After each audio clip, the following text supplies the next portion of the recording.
उद्धव ठाकरे यांना निरोप देण्यासाठी आलेल्या कार्यकर्त्यांनी शिवसेना नेते रामदासभाई कदम यांच्या विरोधात अपशब्द वापरत घोषणाबाजी केली, त्यामुळे वातावरण गरम झालं। या प्रकरणी खेड पोलिसांनी अजिंक्य मोरे यांच्यावरती गुन्हा दाखल केला असल्याची माहिती माजी आमदार संजयराव कदम यांनी दिली। निवडणुकांच्या आचारसंहिता आणि कोकणातील सर्वात मोठा शिमगा उत्सव सण हा जवळ आलाय, मात्र त्यापूर्वीच खेड शहरात राजकीय शिमगा सुरू झाल्याचं चित्र पाहायला मिळालं। युवा सेनेचे अजिंक्य मोरे यांच्यावरती गुन्हा दाखल करण्यात आला असल्याने संजयराव कदम आणि काही शिवसैनिक यांनी रेल्वे स्थानकातून पोलीस स्थानकात जाऊन धडक दिली। रात्री उशिरापर्यंत त्यांनी खेड पोलीस स्थानकात ठिय्या मांडला होता। त्यानंतर शिंदे गटाचे शिवसैनिक देखील पोलीस स्टेशनमध्ये दाखल झाल्याने वातावरण अधिक गरम झालं होतं। दरम्यान आता अजिंक्य मोरे यांच्या विरोधात तक्रार दाखल झाली असल्याची माहिती माजी आमदार संजयराव कदम यांनी पत्रकारांना दिली।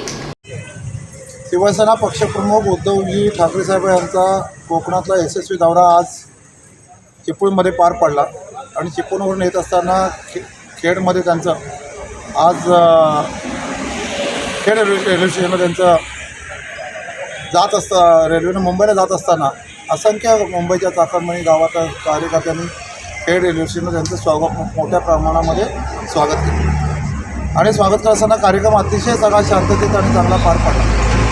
कार्यक्रमाच्या वेळी त्या ठिकाणी कार्यकर्ते घोषणा देत असताना उद्धवजी आगे बढो वेगळ्यापणे घोषणा दिली। त्याच काळामध्ये रेल्वे स्टेशनला गर्दी होती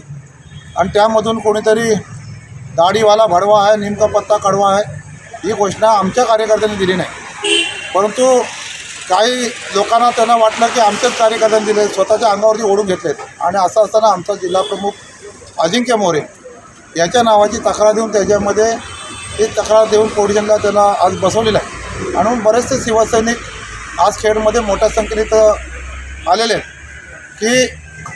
जे बाकीचे नेते शिंदे गटाकडे नेते आहेत ते सातत्यानं शिवसेना प्रमुखांच्या कुटुंबावरती बोलत आहेत, वाईट बोलत आलेले आहेत, आरक्षणाच्या मुद्द्यावरती वाईट बोलत आहेत, इथल्या अधिकाऱ्यांना त्याच्यामध्ये फार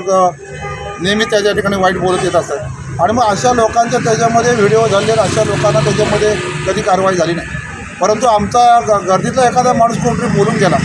त्याच्यावरचं त्याच्या तोंडचं आमच्या लोकांच्या तोंडी घालायचं आहे आणि त्याच्यावरती कारवाई करण्याची मागणी करून आमच्या लोकांना त्रास देण्याचं काम या ठिकाणी होते ते निषेध आहे।